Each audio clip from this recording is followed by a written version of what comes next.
Today I'm playing the Combat Mission Professional Edition. It's a scenario put together for Fight Club, the Operation Knockout, and this is a find mission. This is a reconnaissance mission. I will be playing the Paratunans, which because of economic sanctions have a shortage of syllables, so we're just going to be calling them Blue. And my objective as Blue is to do a reconnaissance of 3 objectives in this town. NAI 1, 2, and 3. These are touch objectives, so all I have to do is to actually just get a unit to occupy that space. I have 40 minutes to do this scenario. I have a company, a lightly armed reconnaissance company of Blue troops to do this. The company consists mostly of BTR type vehicles. Mostly is about half of them have only machine guns, 14mm machine guns. I also have 3 BRM-1Ks with a 73mm gun. I also have 2 BMP-2s, which amount for my entire long-range anti-tank capability. These have 30mm autocannon and AT-5 anti-tank guided missiles. In summary, the Blue forces have insufficient firepower to engage in any kind of long firefight with Red. They lack both anti-tank and anti-infantry firepower, and their 7-man squads don't give them any kind of staying power. The good news is that the opposing Red forces appear to be reconnaissance troops who are likewise likely equipped, armed only with light infantry weapons and BTR-80s.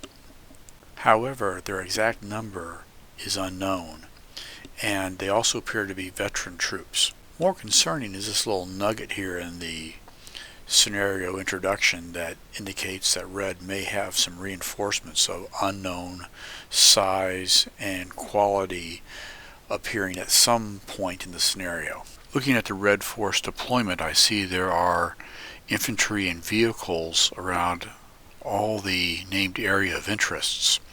Now, I don't know the size of these forces, and I don't know what the total Red forces are. But this deployment means I will not be able to simply drive up to the objectives.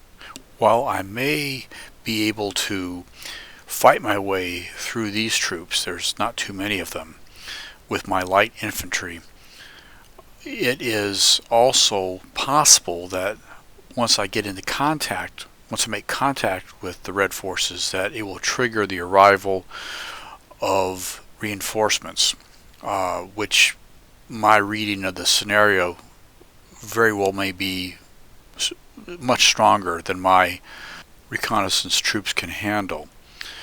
Therefore, my strategy is going to be to avoid contact until, hopefully, never make contact with the Red forces, but in any case to delay contact as long as possible.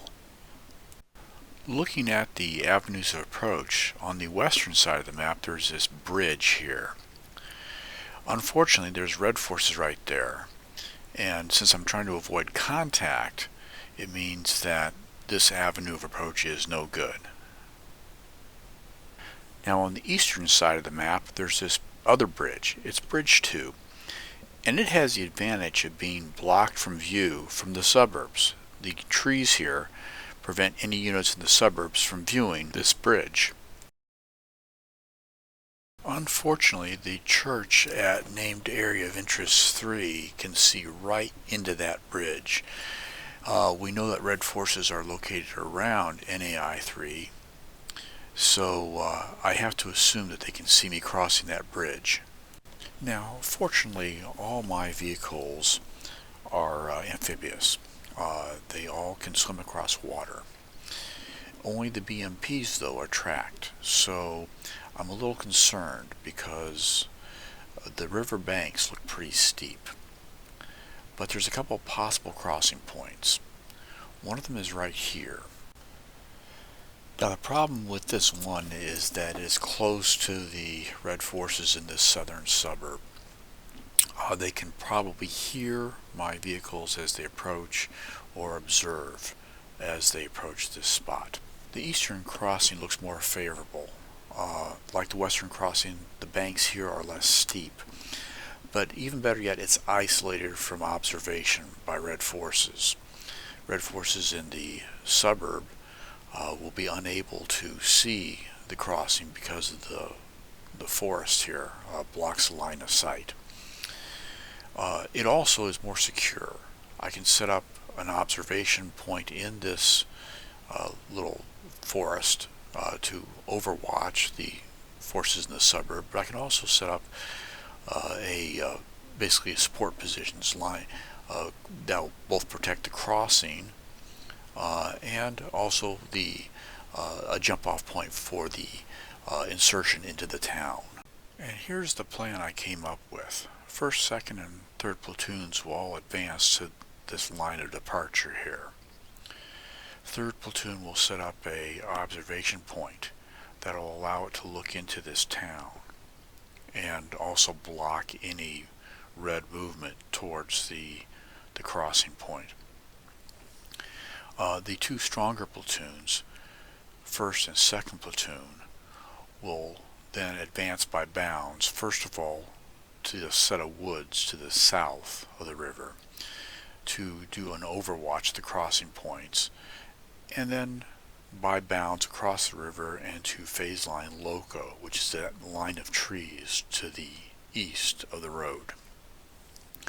I want to accomplish this about 7 minutes into the game, this entire movement.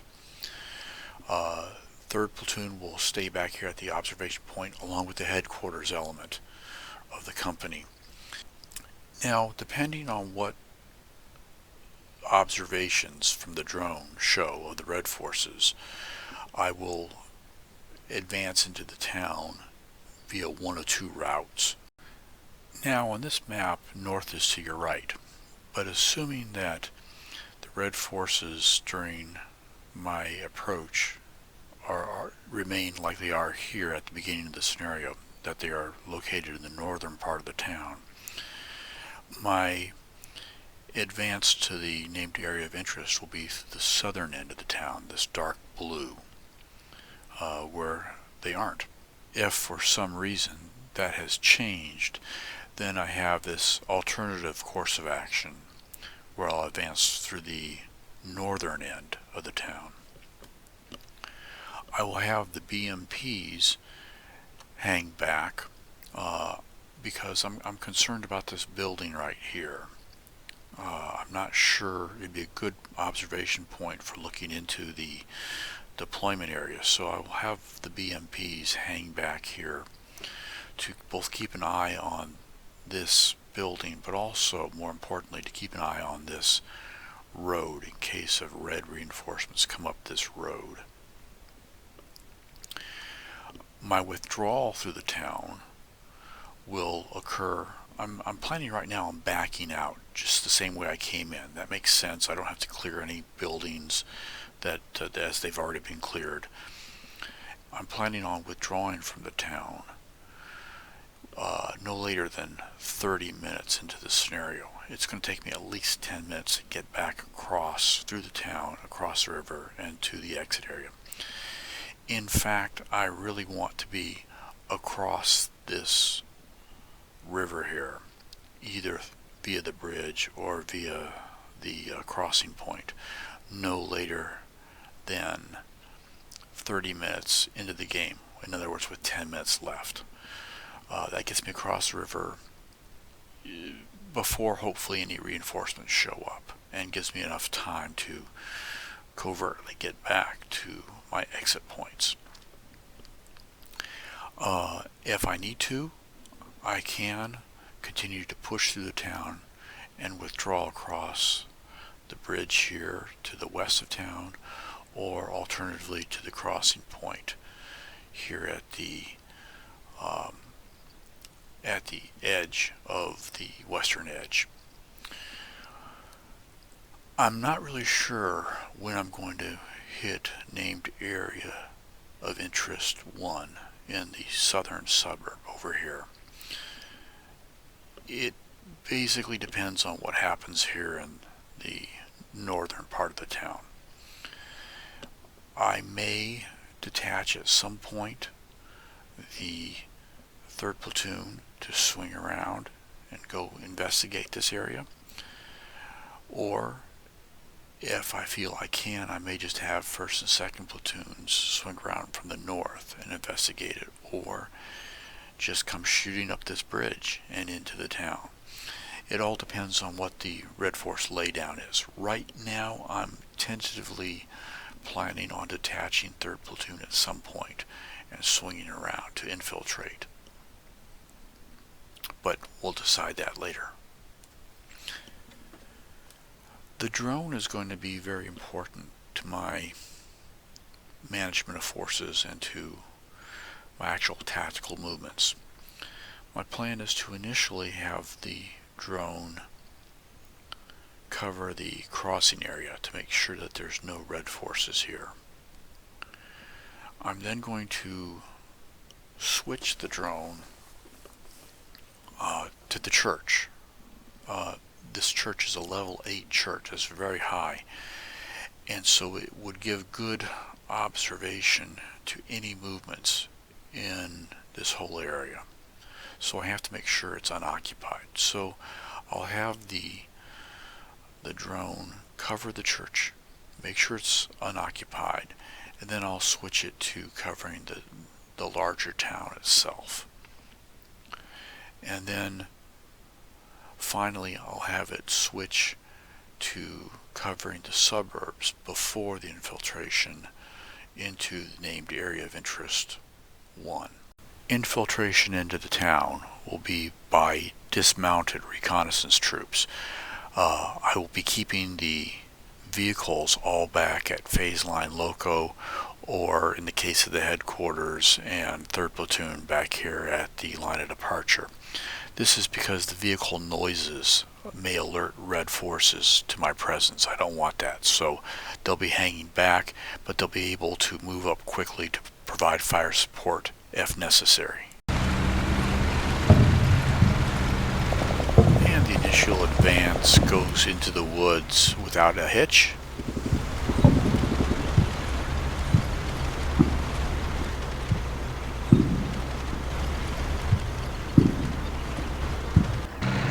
And we advance by bounds to the line of departure.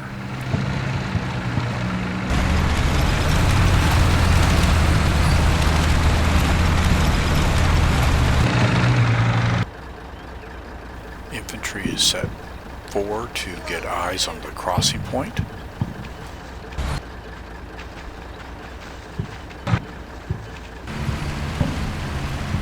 While the rest of the company follows. Because of their longer ranged anti-tank guided missiles, I have the BMPs on the far right flank of the force secure that sector, while the 2nd BMP gets an overwatch position of the eastern bridge to make sure reinforcements don't come from that sector.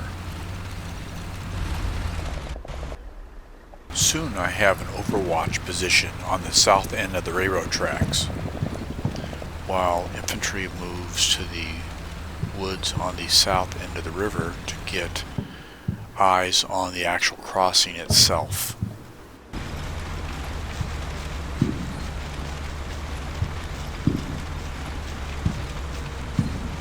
While this is going on, a RPG equipped observation team from 3rd platoon is establishing itself in the woods overlooking the southern suburbs, where it can both observe the Red Forces there in the suburbs and deal with any armor that decides to approach this eastern bridge. And with the overwatch of the crossing point showing no Red Forces and the UAV also showing no Red Forces, the 1st platoon begins to mount up to perform the crossing.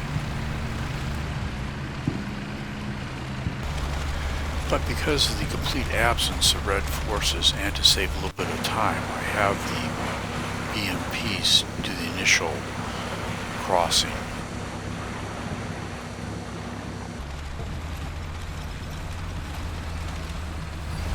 And as 2nd platoon's BMPs begin to cross, I send BRM-1K with its 73mm gun to a overwatch position to the woods on the south bank of the river.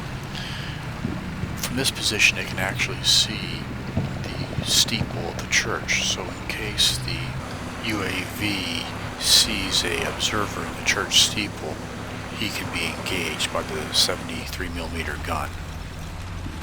And as this is happening, the 2nd BMP crosses the river and heads for phase line loco to get overwatch on the town itself and the road leading into the town from the north.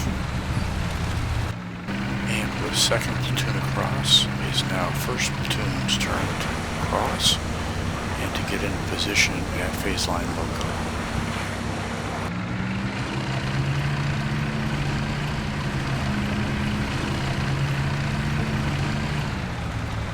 After a safe crossing, 1st and 2nd platoon establish overwatch positions on the east side of the town.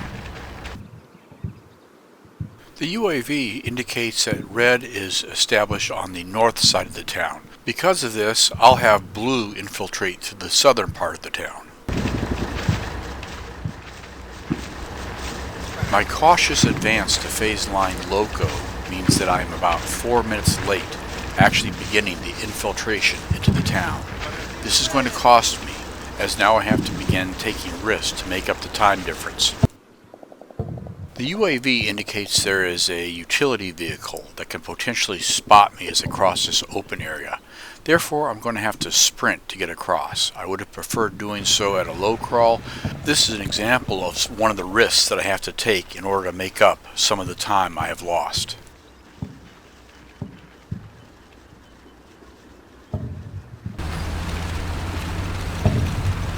With 28 minutes remaining in the game, 1st platoon makes its initial insertion into the southeast corner of the town. To save time, I'm sending a single BTR and squad from 3rd platoon to reconnoiter the NAI-1 at the southern suburb.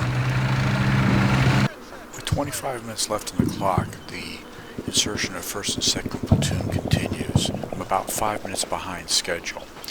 One error I realize I've made is that I sent 1st platoon off after 2nd platoon, and they have further to travel. That's going to cause me problems. Meanwhile, 3rd platoon's BTR reaches its drop-off point approximately 200 meters south of the southern suburbs, and its troops debark to begin legging their way to their objective.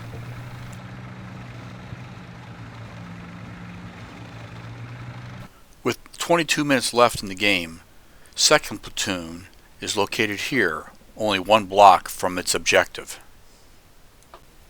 The downside is that 1st platoon is located here, 5 blocks from its objective at the church. Because of the time pressure, I become careless in maneuvering my troops forward, and a previously undetected machine gun located at the northeast corner of the church opens up, killing 1 man in the 1st platoon. The other 2 squads maneuver successfully across the road and are now 2 blocks away from the church, but Surprise has been lost. With Surprise lost and the lightly equipped 1st platoon unable to advance against the machine gun position, I order a BTR-70 equipped with a heavy machine gun forward to provide suppressive fire. In retrospect, it is an error to send only a single BTR-70, as I will need at least 2 in order to quickly extract 1st platoon, given the delay. Also, additional firepower is always useful. I also moved one of the BMPs from the east side of the tracks to 2nd Platoon's right flank to help secure it from the red vehicles that are on the northeast corner of the map. While awaiting for the BTR to arrive to provide suppressive fire, 1st Platoon continues to maneuver towards the church.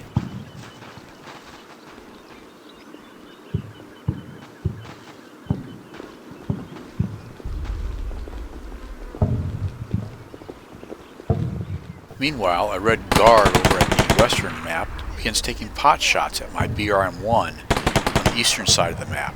He narrowly avoids winning the Darwin Award for this encounter, although he will undoubtedly have to do some paperwork regarding his vehicle. With 19 minutes remaining and only 9 minutes before I want to be across the river heading south, the BTR arrives to support 1st Platoon at the church. Meanwhile, the squad from 3rd Platoon is undiscovered, and it begins a stealthy insertion into its objective in the southern suburb. Meanwhile, 1st Platoon continues to have issues at the church. There's a red BTR at the north end of the compound, and my BTR doesn't have a good line of sight on the machine gun. The BTR is directed to use its heavy machine gun to suppress the red machine gun located at the north end of the church compound. Hopefully this will be enough to do the job. 1st Platoon is still 2 blocks from the church, so it has to hustle. The 2 squads of 1st Platoon make it across the road without incident. My plan is to use the heavy machine gun of the BTR plus 1 squad to suppress the red machine gun, while the 2nd squad maneuvers to the church objective. Meanwhile, over at the east side of the map, 2nd Platoon reaches its objective without taking any fire.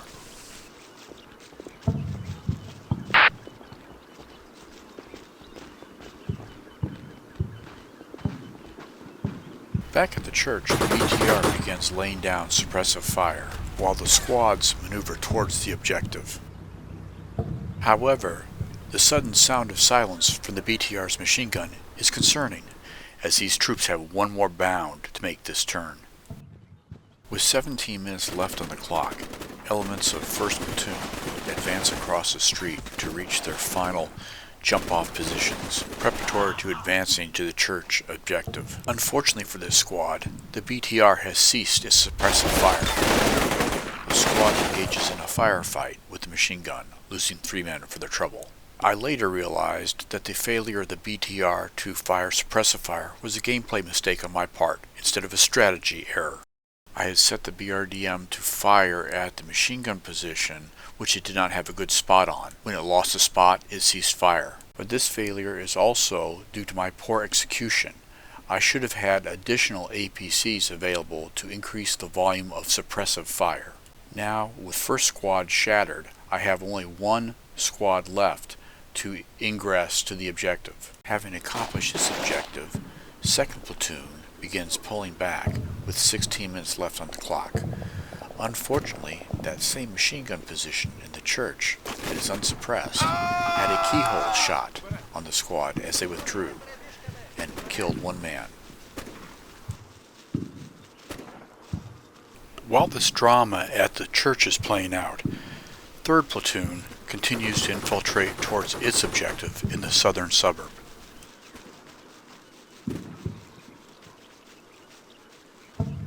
This is the situation with 16 minutes remaining. 3rd Platoon has infiltrated the southern suburb and is within 1 bound of reaching its objective. Meanwhile, 1st Platoon has 1 squad delegated to protecting its left flank. 2 squads are preparing to reach the objective at the church, with fire support from the BTR and the headquarters element against the machine gun position.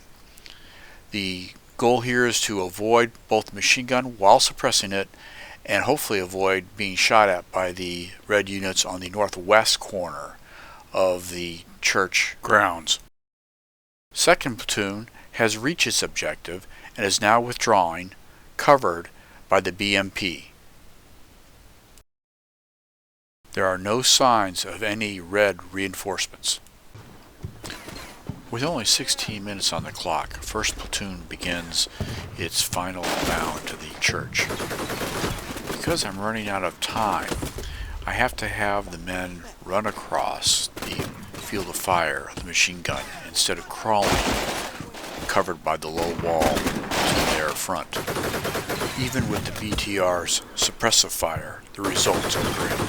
3 men are downed by the machine gun, and the remaining members of the squad are suppressed, but they quickly rally and advance to the objective.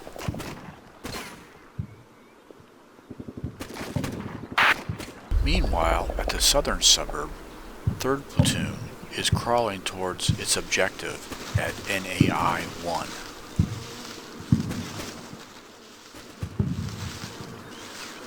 Unfortunately, it spots a machine gun that was previously unsuspected and opens fire.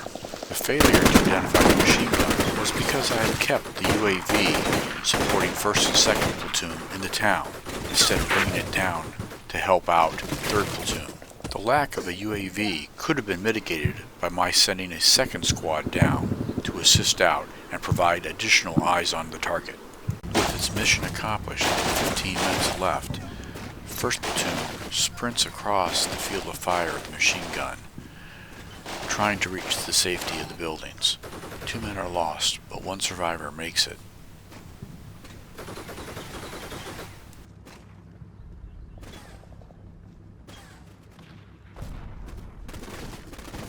In the southern suburb, 3rd Platoon reaches its objective and begins to withdraw, hurried along by red machine gun fire. With the withdrawal beginning, the company commander takes his BRM-1K with its 73mm gun and heads towards the southern suburb to provide 3rd Platoon with additional fire support. 2nd Platoon continues its withdrawal along with its supporting BMP.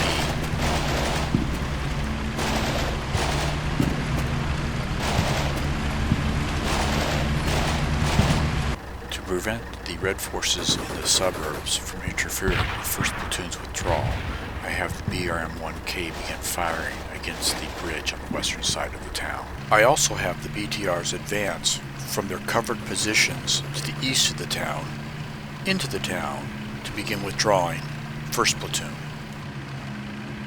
With 14 minutes remaining, the lead elements of 2nd Platoon began boarding the BMPs to start withdrawing across the river.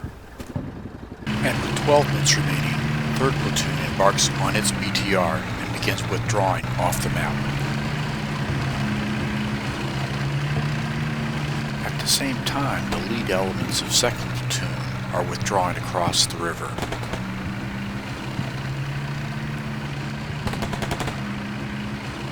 And the remnants of 1st Platoon are loading up and moving out.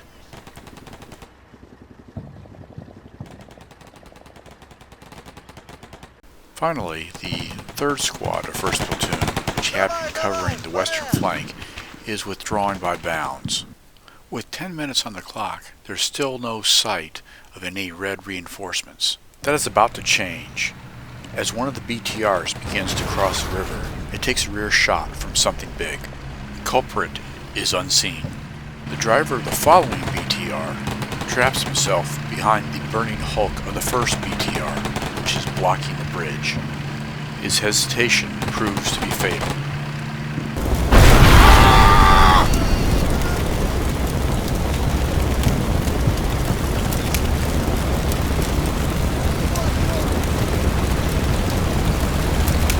After conducting a quick 7-step military decision-making process, the commander of the BMPs realizes that the eastern bridge is blocked and begins making a hell-for-leather run for the western bridge in the hopes it remains open. It isn't.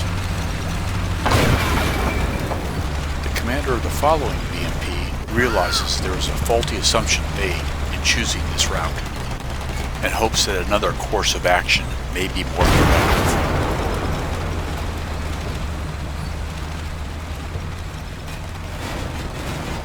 But hope is not a plan.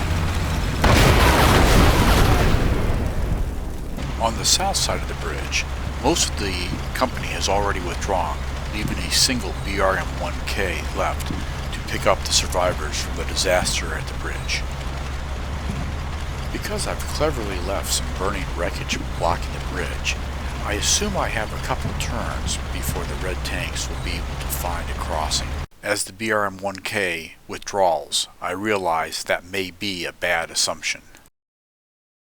A through-and-through round from the red armor closes the curtain on the final act of this tragedy.